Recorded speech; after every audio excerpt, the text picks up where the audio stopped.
Bohdan Taitar dismounted from his bot horse and began studying the tracks pressed into the grass. The strap of his respirator had slipped to his ear, and he pulled the mask from his face. "You can take your respirators off too. We rest here." Through a light cough from the shift in breathing mixture, Bohdan's voice didn't sound particularly confident. Next breathing cycle in 4 hours. His two comrades also dismounted and coughed the moment they pulled the respirators from their faces. The gas composition on Loca Deserta 17 already measured 72% similarity to the air of old Earth, so there was no need to wear breathing masks continuously.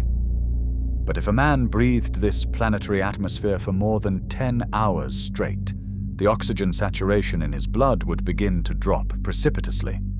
Within a day or two, a man would first succumb to weakness and vertigo, and then to a quiet sleep. Not a fatal one, but on a battlefield, sleep is death.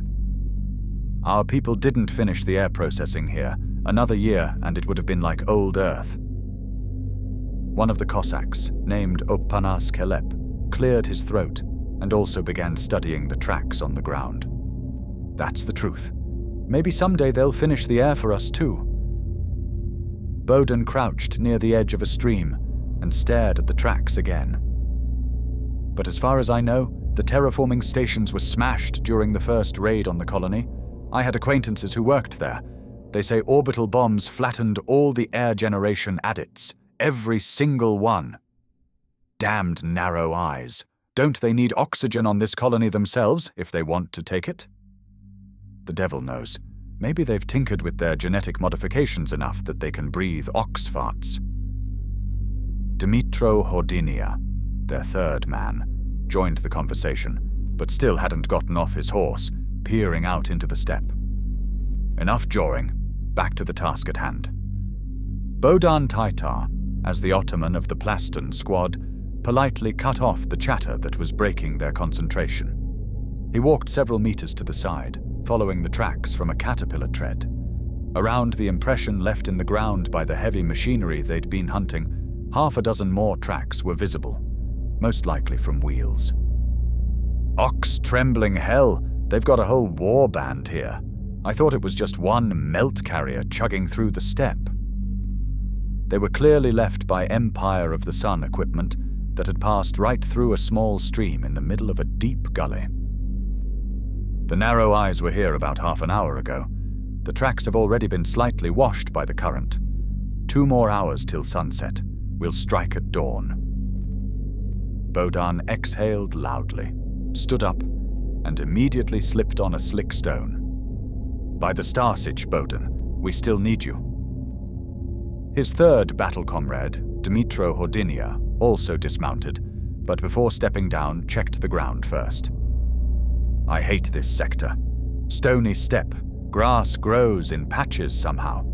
Always damp, and these little pebbles, like anti-personnel mines." Bohdan rubbed his knee, which had started aching after 5 hours of pursuit of the melt carrier, and now this cursed stone had to turn up. The other 2 haiduks had already climbed off their horses. The pebbles crackled under their heavy iron boots.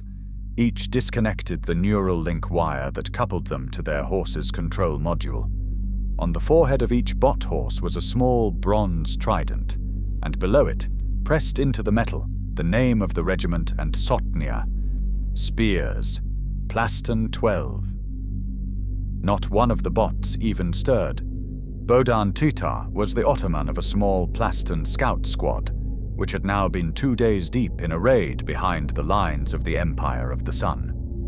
Its forces had encircled the only hive city on the colony planet, Loca Deserta 17, in a wide crescent, a classic Cossack pincer, but turned against its own masters. Their squad had been caught at rest when the invasion began, and within 3 hours of the alarm, the full regiment of Zbaraj spears had mustered to arms. The attacker had broken through orbital defenses in the opening days of the assault, dragging the heavy atmospheric flyer battles into an air war that had not ceased since. For Taitar and his Plastons, this was already their second combat rotation. When the Imperials managed to land their mobile spaceport, the colony surface became a killing ground. Enormous, simply colossal. Ships, 300 to 400 meters long, were ferrying troops and war material from the invasion fleet in orbit down to the surface for the siege of the only hive city. The Het-13 had erected several belts of layered defense. The most critical was a fortified trench line stretching 70 kilometers between two natural obstacles, the ocean on the left and impassable thickets on the right. Fighting now raged along the entire length of this line. The earthworks would have been familiar to any Cossack who had ever dug in on the great meadow of old Ukraine. The attackers were reinforcing their siege force daily. It had even come to the deployment of super-heavy Titan tanks on their side. The mission of the Plastons, light, mobile infantry, the eyes and ears of the Hetmanate army, was to interdict the free movement of enemy detachments and saboteur units, and to bleed the enemy's manpower and material base day by day, raid by raid. It was the oldest Cossack art: strike from the grass, vanish into the grass. It was the trail of one such column that the Plastons had stumbled upon 2 days ago. It was a convoy transporting melt charges for tanks and rifles. About a day ago, atmospheric flyers had raided it, destroying half the column. But the trucks with enormous barrels of plasma had somehow survived the rocket salvo and cannon fire. A miracle, or a curse deferred. Dozens, even hundreds of such convoys dragged their cargo daily from the spaceport to the hive's defense perimeter. The road was far from short, because the Imperials quite reasonably understood that approaching closer than 500 kilometers to the hive meant suicide for their spaceport, which was constantly displacing to evade orbital strikes. A walking fortress, like the Tatar camps that once roamed the wild field. The order for the second raid Bohdan Taitar received personally from the Sotnik 14 of the Zbaraj spears. The first raid had been catastrophic. Their unit had been detected by the Imperials' atmospheric reconnaissance, and within just 3 hours, 2 ballistic missiles had impacted the Haiduk camp. Half of the 20-man unit had died on the spot. The rest had barely managed to break contact from pursuit and slip back inside the defense line. This time their unit numbered only 3: Bohdan Taitar, Ottoman, Dmitro Hordinia, operator of the heavy shoulder-launched incinerator Hornet 42, which hung on the right flank of his bot horse, and Opanas Kelep, designated marksman and signals operator. The objectives were no longer as sweeping as before. The mission of the combat patrol was to locate and destroy just one transport asset, and, if the tactical situation permitted, inflict enemy casualties. The melt carrier was an excellent target for their Hornet 42. We'll bivouac here for the night. Near the stream you can hear machinery movement clearly, and our biologists say this water's drinkable. Bohdan Taitar turned to his men and began pulling kit from the saddlebags on his bot horse. Hordinia and Kelep also began rummaging through their bags, retrieving ration packs and sleeping rolls. Then all 3 lowered their horses to the ground. The bots folded their mechanical iron legs and lay down on their bellies, like camels, or like the war horses of the old Zaporozhian host settling in the tall grass before dawn. Bohdan pulled out a sealed ration pack and settled onto his sleeping mat. At 400 we move out. I estimate within the hour we'll close with the melt carrier, engage, and break contact. Let's eat now and grab a couple hours of sleep. What did you draw in your ration pack? I got a mixture of crap, drenched in crap. Dmitro replied gloomily. And I got fried boar ears, cured balik fillet, Kozak bread pastries, and a prazhsky torte. Opanas replied with a completely stone-faced expression. Oh, if only, if only. Bohdan's mouth watered just at the names. It is what it is. Good thing there's anything at all. Dmitro, you should have been a poet, not a Plaston. Bohdan reached into the pack, pulled out a spoon, and began eating something resembling buckwheat porridge, soldier's kasha, the eternal companion of every campaign. All 3 silently choked down their rations. The food was actually nutritious, didn't irritate the stomach, but when you've been eating the same thing dry for 2 weeks straight, even torte becomes revolting. Here's what I'm thinking. Taito rinsed his mouth from his flask after the porridge and continued. Opanas, you'll prep the Hornet in advance so we can ride in, acquire the target, sting, and exfiltrate. If there's a large secondary detonation, we'll decide on liquidating enemy personnel based on the tactical picture. We withdraw immediately toward the wall. In case of wounds or losing a horse, we assess on the spot. No spare horses. We'll try 2-on-1. We'll manage somehow. We don't think about capture, but war is war. If my wound is serious, leave me. I'll handle it myself. Better someone gets out of here. Dimitro stared at the ground, then twitched and stuffed the emptied pack into his kit. None of that. Bowden cut him off. Did you forget the punishment for abandoning your own? Yes, I know. It's a shame. In that squad of 10 that left 2 Plastons behind, 2 of my friends were among them. Both were executed in front of my eyes when they came back. Dimitro opened his pack and shoved the empty flask inside. And if the colonel issues them an infamous as well, I don't know how their parents will survive it. So that our own parents don't think about that, no one gets left behind. We came together. We leave together. Bowden finished his mixture, licked the spoon clean, and stowed the trash in his pack. And another thing, keep your footprint on the surface minimal. Their scouts don't waste time. We hunt them, they hunt us. Agreed. We act by the situation. Bowden spread his sleeping mat next to his horse. Hordinia, you take first watch, then Kelep. I'll take the dead hour shift. Stand down until 3 o'clock. Bowden lay down on the mat and fell instantly asleep from exhaustion. Hordinia removed his rifle from the saddle, clipped 2 batteries to his chest armor plates, and moved behind a large stone, concealing himself there. The planet, Loca Deserta 17, had been habitable for about 7 years. They'd even started growing their own food here, though not enough to cover all needs. The nature resembled the homeland steppe, with stone ridges, very ancient mountains scattered here and there, and an enormous ocean that covered almost the entire surface of the planet. A single continent bore the hive city on its shore. In the north, tall mountains rose, covered with moss and various ferns. From the mountains stretched a plateau, where all of the Hetmanate Federation's mining operations were concentrated. The farther south one went, the better the land became. And around the hive, grain fields stretched to the horizon. Now, after the attack, the beautiful yellow fields were slashed with haiduk tracks. Here and there, preparations for abandoning the first defense line and withdrawing to the colony were underway. The damned sunflowers had set their spaceport 500 kilometers from the hive. The Hets couldn't hit it with rocket weaponry. The narrow eyes defended the spaceport well, and it kept changing location. In general, a mobile spaceport, when you control the skies, gives attackers an enormous advantage. It can only be struck with heavy rockets, but for that you need to know the precise location. And to know it, you need orbital satellites or reconnaissance rockets, which get shot down by atmospheric and space aircraft 100 kilometers before they could reach the possible target area. And the Het's military engineers were no slouches either.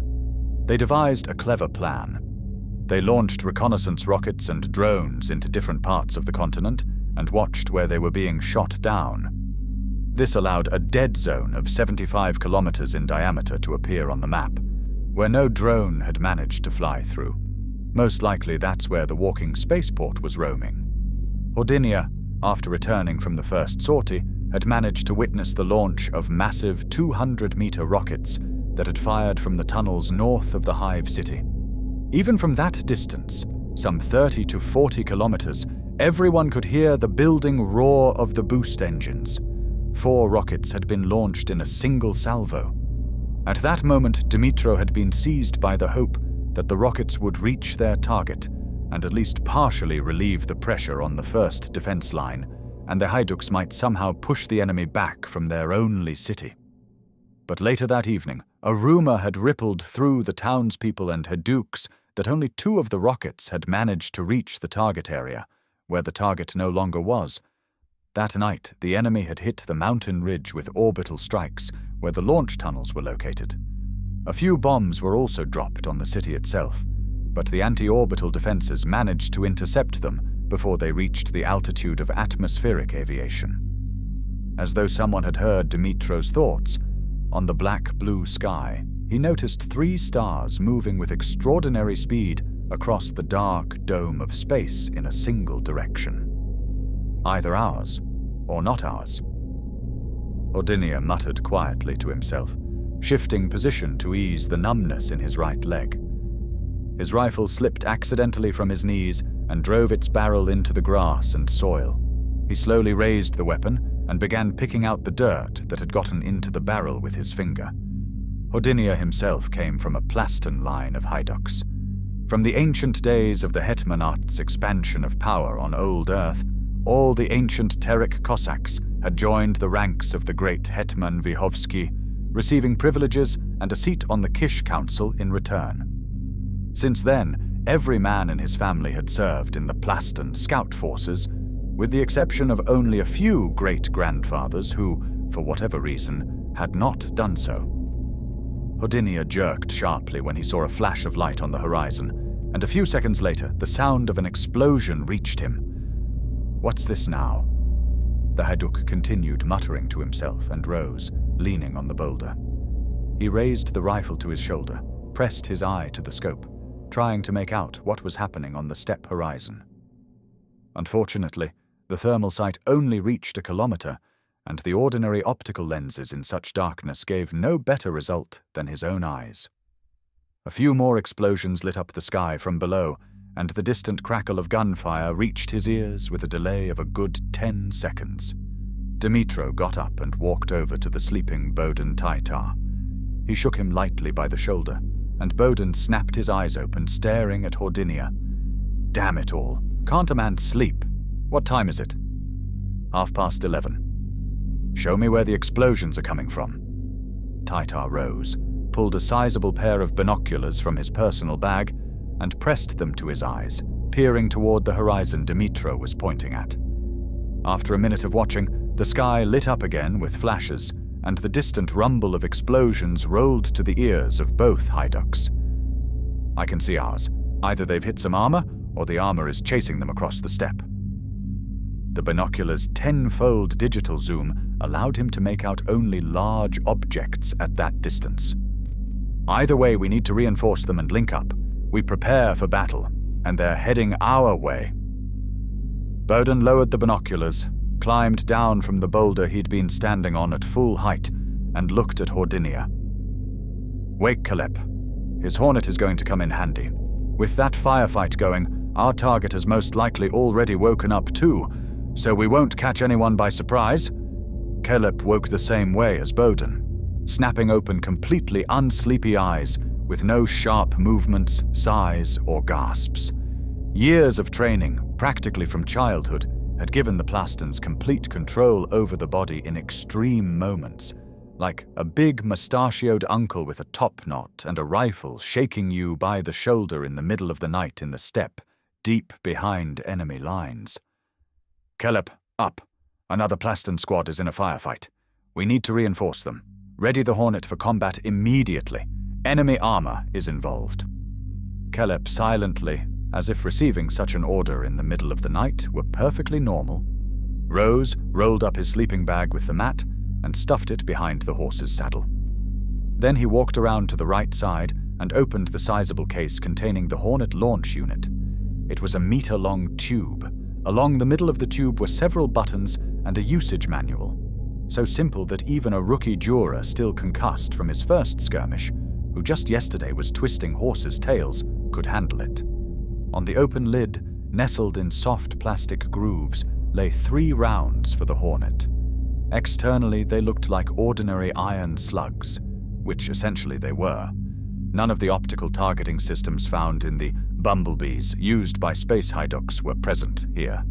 Just a body inside, 7 kilograms of explosive, and another kilogram of plasma dust, which would incinerate everything in the explosion's epicenter. Should I prep it for combat right now, or will I have time on approach? Kelep, leaning across the horse, asked Taitar, who was already pulling on his helmet and the respirator with its proper breathing mixture. Prep it all right now. The firefight is moving straight toward us. We'll hit from horseback. Taitar pulled the respirator down to his beard, revealing his thick, fair mustache so Kelep could hear him better. We switch the Vox to 10 meters.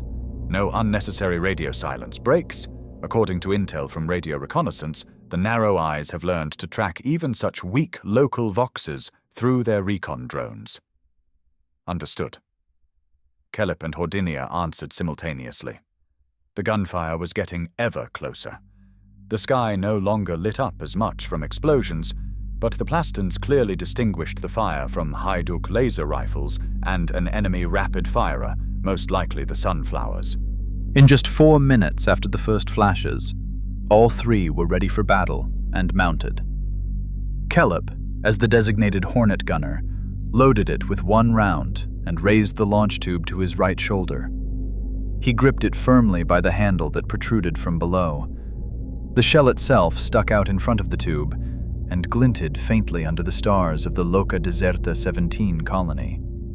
The launcher was recoilless. Kelep was preparing to fire straight from a gallop. Hordinia, as the second crew member, checked once more the box containing 3 additional charges for the Hornet, then flicked the safety off his laser rifle, which he always kept in hand. They're even closer to us now. The Sunflowers have run into another one of our patrols and are driving them across the steppe. Our people are still holding. Here's the plan. We fly straight at them, but come in from the left flank. I can see 2 mechanized infantry vehicles. One of them is a tarantula, the other, unclear, but wheeled. Kelep, first target is the tarantula. It can change direction at any moment and is very maneuverable. Then you hit the other vehicle, whatever it is. A few dozen meters out, I'll try to reach ours on the Vox so we don't shoot each other. Let's go. For the stars and the sitch! For the stars and the sitch! All 3 bot horses gathered speed and raced toward the glow that was growing larger by the moment. The delay between the flashes and the explosions shrank with each dull strike of their bot horses' metal hooves. The final minutes before contact stretched slowly. Approaching the firefight, the Plastons could already make out 6 riders performing the finest feats of trick riding, dodging the salvos of melt fire, laser bolts, and grenades that the Narrow Eyes were pouring on them from their fighting machines. On the tarantula, hanging half out of hatches, sat 3 Sunflowers firing at the Hets. Several spotlights on each vehicle tried to catch the silhouettes of horses in the night steppe. The Imperials weren't going for the kill. They were herding, keeping their distance, again and again cutting down those who slowed. The Plastons returned fire as best they could, but couldn't inflict significant damage or penetrate the armored machines. When a laser or plasma shot from a rifle struck near the silhouette sticking out of a vehicle hatch, it would duck down for a few seconds, then reappear. The silhouette would vanish for a few seconds, then pop back up in the hatch. Plaston 12, coming to assist. Pull the vehicles left of yourselves. We'll strike. Bowden Taitar opened to a longer Vox broadcast, trying to reach the Plastons. One of them had just been cut in half by a melt machine gun burst, horse and all. The impact with the ground sent the dead man's helmet flying, revealing a long, gray oceladets. Going left! A breathless, unfamiliar voice that broke into a shout answered briefly over the Vox. The surviving Plastons began shifting to the side, drawing the Imperial vehicles with them and exposing them to a flanking strike from the Hornet. Kelep, at your discretion. You go first, we're second. Work through all 3 charges. While they haven't spotted us, the first strike will be a surprise. Opanas Kelep, steering the horse with his left hand and legs, was circling ever deeper under the right side of the tarantula, which had not yet noticed the new threat. The sunflowers sticking out of the hatches were happily firing at the plastons and calling out to each other about something. The roar of the mechanical legs of the spider tarantula was so loud that the approach of the three horses went entirely unheard. About 100 meters from the enemy's machinery, Kelep turned his horse 90 degrees and drove it straight at the target with all his strength. Riding at a gallop with a flamethrower was hard. His legs cramped from the strain, but he had to compensate for the swaying and bouncing of the horse at full speed. Opanas released the reins he'd been holding in his left hand, shifted it to the forward grip of the flamethrower, and pressed his eye to the large collimating sight. Breath in, breath in, breath out, breath out. Breath in, slowing his breathing ever more under the meditative training chant of Priskok. He finally minimized the swaying of the sight and the tremor in his hands and legs.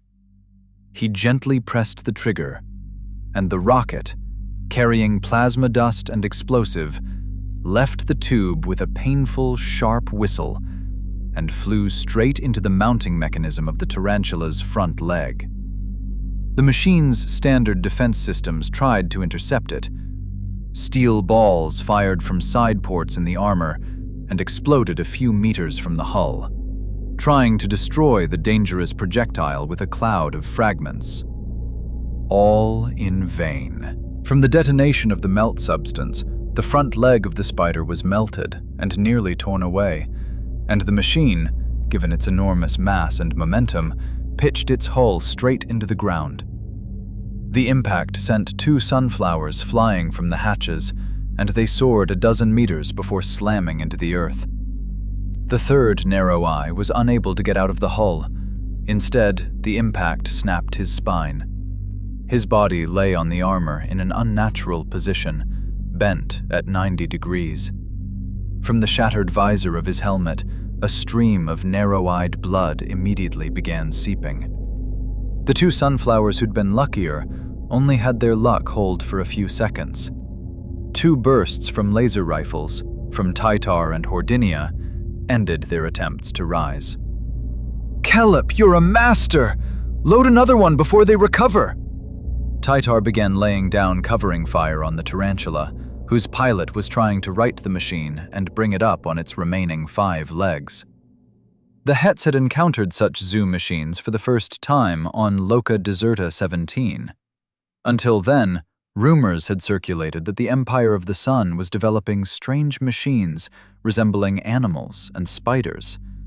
But to actually knock one out. The tarantula was extraordinarily maneuverable and had immense off-road capability. Even losing 2 or even 3 limbs, if not all on the same side, didn't turn it into scrap. Tytar had personally seen one of the narrow-eyed tarantulas continue fighting and moving across the field, with 1 leg on the left and 2 on the right. "Plastons, spread right and left! We need to fix the other vehicle!" Tytar, seeing the chaos in the ranks of the squad that the Imperials had been chasing, took command of the battle over the Vox. "Executing! But don't finish off the tarantula! Our squad leader's in there!" "What? He's captured?" Tytar replied in surprise over the Vox. "Yes! We'll sort it out later!" "I heard everything. I'll work on the tarantula's legs." Opanas Kelep, sheltering behind a large boulder, the steppe was littered with them, was waiting for Hordinia to load him another grenade. Doing it alone without dismounting was nearly impossible, and there was no time for that. Dimitro rode over at once, slung his rifle over his shoulder, and bent toward the box on his horse's side. "Loading a charge! Go! The tarantula's almost back on its feet!" Kelep laid the flamethrower tube on his right shoulder and turned slightly toward Hordinia so he'd have an easier angle to insert the new charge. Dimitro unclipped 2 latches on the right case of his bot horse, pulled out the first round, removed the plastic safety cap from the signal connector, and inserted the melt grenade into the launch tube. "Ready? I'll draw their fire! You follow me!" Dimitro Hordinia pulled the laser rifle from his shoulder and opened fire the moment he sprang out from behind the stones. The response was swift. One of the guns on the tarantula began firing back, but due to the severe pitch of the hull, the gunner couldn't quite crank the sight around, and all the shots landed 10 meters from the plastons. The second rocket from the Hornet struck the Spider's rear leg, cleanly tearing it from the hull. The detached chunk of metal from the leg drove straight into the central, last manipulator of the machine, putting it out of action too. "Watch out! Now that's shooting!" Tytar shouted happily over the Vox. "Plastons, how are you holding up?" Through the darkness, the smoke from the explosions, and the boulders piled everywhere, Tytar had lost track of the second vehicle. It had vanished from sight the moment the tarantula went down. "2 of us left! Another was cut down by their armor's machine gun. Can you see the vehicle? Fire upward! Where are you?" Tytar wanted to switch Kelep to a new target as quickly as possible. "Damn! They've unloaded infantry from the armor! I can see a whole squad!" Tytar spotted the tracers from a laser rifle slicing through the absolute darkness that had descended on the colony. In response, the heavy plasma machine guns spoke with a wolf's snarl. "Plaston, we're coming to you!" The 2 comrades came to Tytar. They had just finished off the tarantula's drivers who'd been trying to abandon the machine. One of them had managed to run a few meters from the burning vehicle before going down from a single shot to the back of the head. Hordinia had neatly put 0.5 gram of plasma through him at full gallop from horseback. The other was finished right in the hatch. Hordinia dismounted and, under cover from Kelep, checked the passenger compartment of the burning machine. The moment he cracked open the hatch, the body of the squad leader fell heavily out. The entire head and face had been shredded by tiny fragments of shattered armor. No bullet wounds, no burns, only sharp metal driven into the flesh with such force the entire head and face had been shredded by tiny fragments of shattered armor. No bullet wounds, no burns, only sharp metal driven into the flesh with such force as if it had been hurled from the inside. Kelep lowered his plasma rifle, squeezed his bot horse firmly with his knees, and felt something cold seize in his chest. He couldn't tear his gaze from what had happened. Hordinia's hand paused on the hatch for a moment, then slowly released it. "Dead," he said briefly, not activating the Vox. Tytar glanced at the tarantula's hull. The hole from the second Hornet shot was still smoking, the edges of the armor bent outward. "Damn it all." The heavy roar of a plasma cannon jerked him sharply back into the fight. "There are still 2 of ours. We need to extract them. The light support vehicle's left. It only has a plasma cannon." Tytar spoke coldly to the Plastons, not taking his eyes from the body that had fallen from the hatch. "The fight goes on. Pull yourselves together and keep working." Kelep felt his stomach clench. He had fired the shot, and the consequences were plain. Even knowing it had been necessary, the weight of responsibility landed heavier than any gallop across the steppe. Meanwhile, the volume of fire from the fighting vehicle of the narrow-eyed scum was building. From 2 of its sides, 2 smaller plasma cannons had joined the chorus. "The vehicle is about 200 meters out. Kelep, can you hit it from that distance?" Tytar was working out the plan to kill the second armor. "If we come in a little from the side, the vehicle's profile will be bigger. Then I can hit it. Head on, I can't burn through that armor. Then we go down into the gully. Along it, we'll come out on the flank and strike. Hordinia, load up. Plastons never needed an order repeated twice. With movements honed over hundreds of drills, Hordinia opened the case with the melt grenades on Kellep's horse, pulled out a charge, and slid it into the tube. A small red light near the collimator glowed faintly, signaling that the shell had been accepted and was ready to fire. The battle with the remnants of the other Plaston element had gone static and was no longer shifting.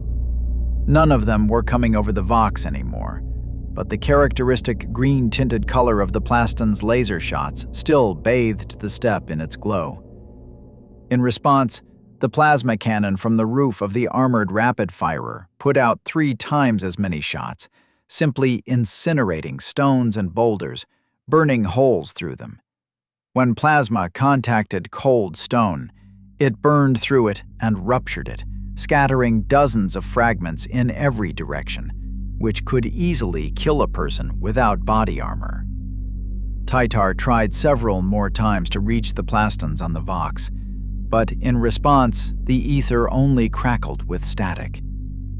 They moved on their bot horses several hundred meters, getting as close to the combat vehicle's flank as possible. The vehicle itself had stopped and was laying suppressive fire, while a squad of light Imperial infantry was advancing toward the improvised shelter of the nearly wiped-out unknown Plastons. "We're done. I'm the last one." Suddenly, a signal broke through the Vox. "We're about to cook that vehicle. Hold on!" "I'll take them with me. The plasma burned my legs. I can't feel them. Where are they? The rapid firer burned our horses too. Joachim is dead." The voice, with the strain of agony, was sliding almost into a howl. "They're already here!" A few seconds later, at the spot among the boulders where the Plastons had held out, 2 grenade explosions rang out, briefly lighting up the battlefield. 6 dark figures that had been crouching in for the flanking approach to the shelter flared in the light and went dark. Tytar barely caught the sight of one of them at the last moment of the flash, jerking unnaturally and folding sideways, like a blade of grass being cut by a stick across a meadow. "No! Give us a minute!" Tytar, unwilling to believe what had happened, wheeled sharply toward Kelep. "Opanis, silence that rapid-firer!" Kelep had to dismount. The gully's exit was too steep for the horse, and it might lose footing with the loaded hornet. Together with Hordinia, the 2 of them climbed the slope, with Dimitro pushing from behind, not letting him fall back. The extra 14 kilograms of the loaded hornet were making themselves felt. Hordinia himself held one more additional round in his hands. The rapid-firer continued vomiting plasma into the stone before it. Even at a distance of nearly 200 meters, this wheeled vehicle was a clean target. Its large dimensions, 5 by 12 meters, allowed it to carry a squad of light infantry plus several small rapid-firers on the sides. "Holy sitch, damn it all," Tytar swore to himself, then continued aloud. "Kelep, fire on the black stone where no grass grows around it. 3 sunflowers are lying there, shooting at something. If you aim at the vehicle's hull, the grenade will go off over them. How many more are in there? Only the devil knows." For some reason, Tytar was starting to be troubled by the thought of why the infantrymen weren't retreating from their clearly disabled vehicle, even though the fire blazing behind them was lighting everything up for dozens of meters around. Without any command, another melt grenade flew from the Hornet. At that same moment, Tytar's wisdom tooth began to ache sharply, reminding him of the first battle in which the Plaston forces had set foot on the surface. Then, they'd all caught it from drones that had swooped unexpectedly on their patrol as it was finishing off one of the fuel columns for the Titan tanks. The tooth let up a little, along with what he saw through the scope.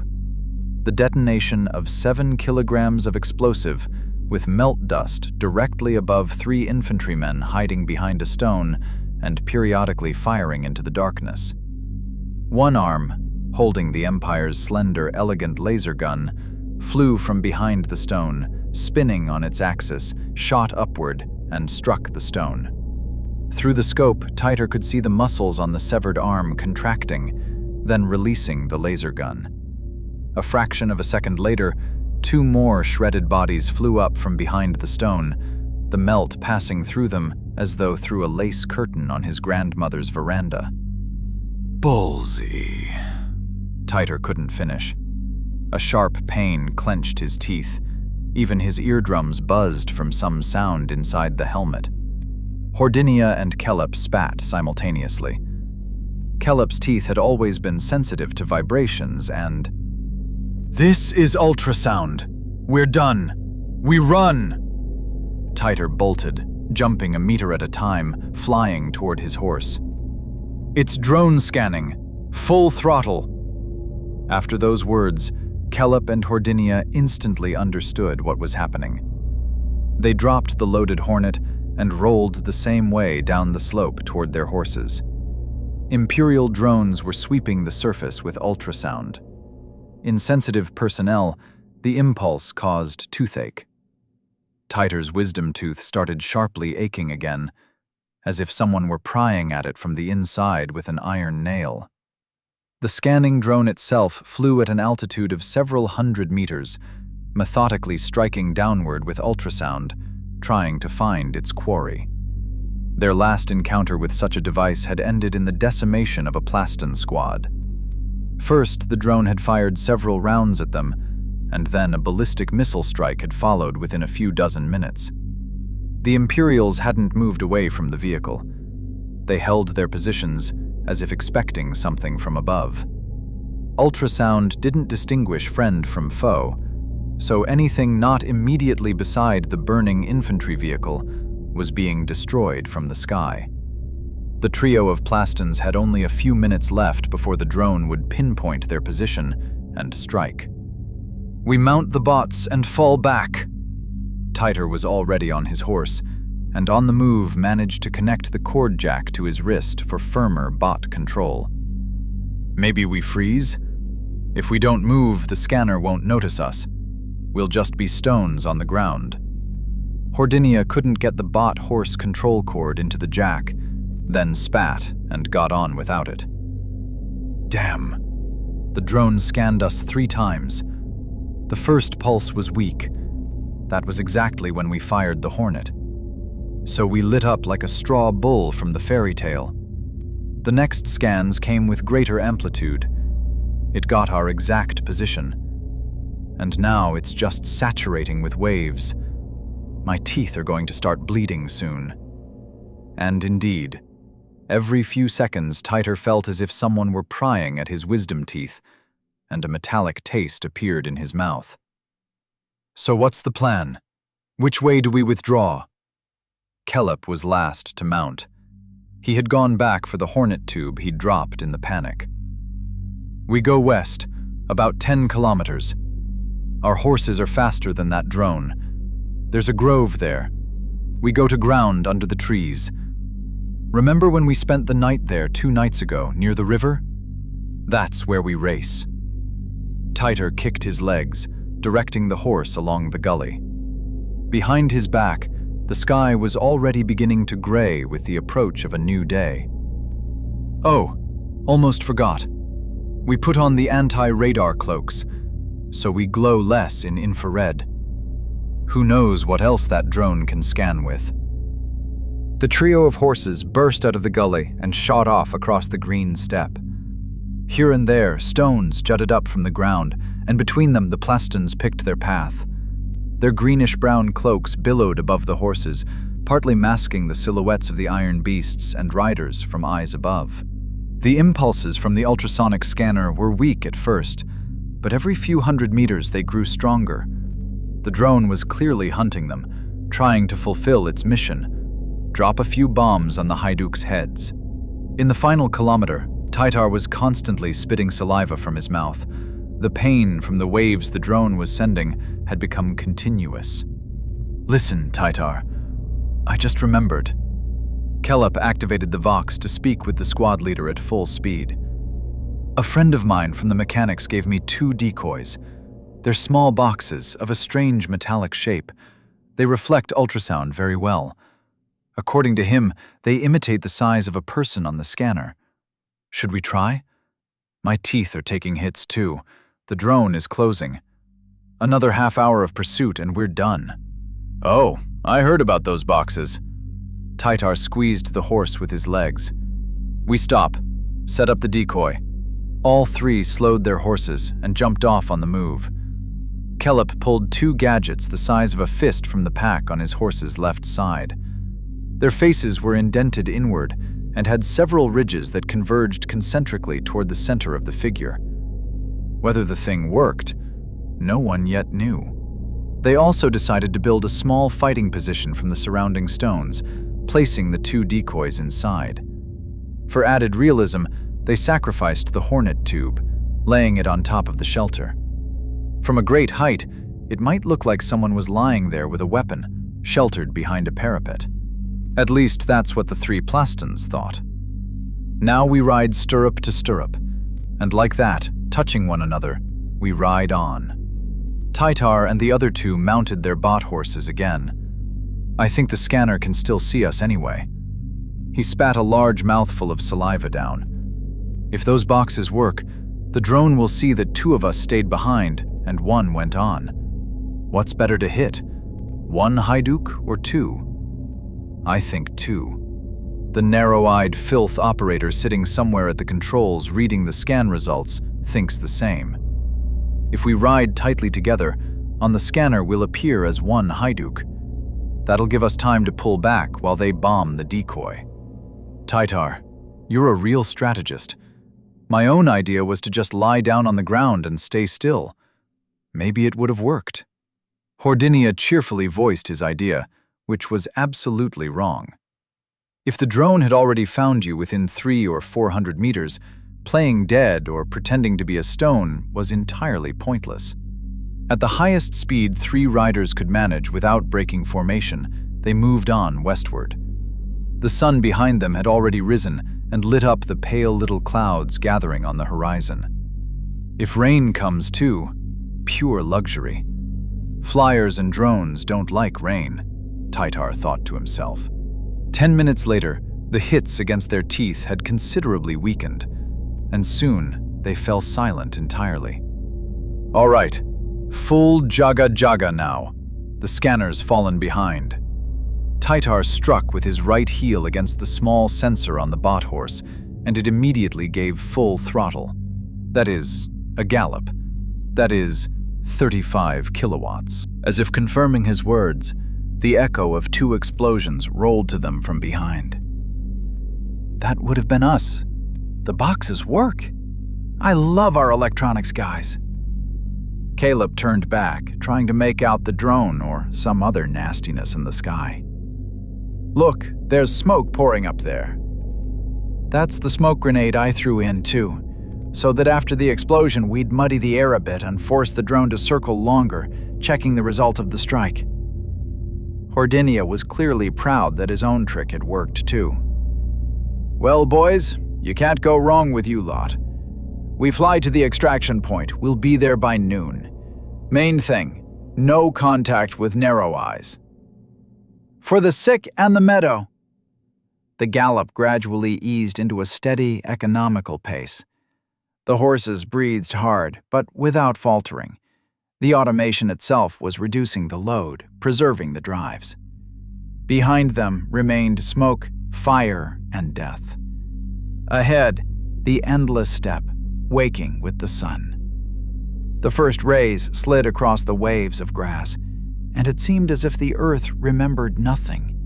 Not the explosions, not the plasma, not the screams. Only the wind and the steady rustle beneath the bot horse's hooves. No one spoke. After a battle, words always feel superfluous. The ears still rang, the teeth ached with the dull echo of ultrasound, and fragments of bodies and armor flashed before the eyes again and again. Each rode in their own silence, carrying what cannot be dropped even at full gallop. Tytar looked back one last time. On the horizon, there was nothing left to see. No smoke, no flashes. Only the steppe and the pale sky. Out there remained those who hadn't been taken away in time. Out there remained the battle. "If we live, we'll remember," he said quietly, more to himself than the others, and guided his horse slightly to the right, where the grass grew taller.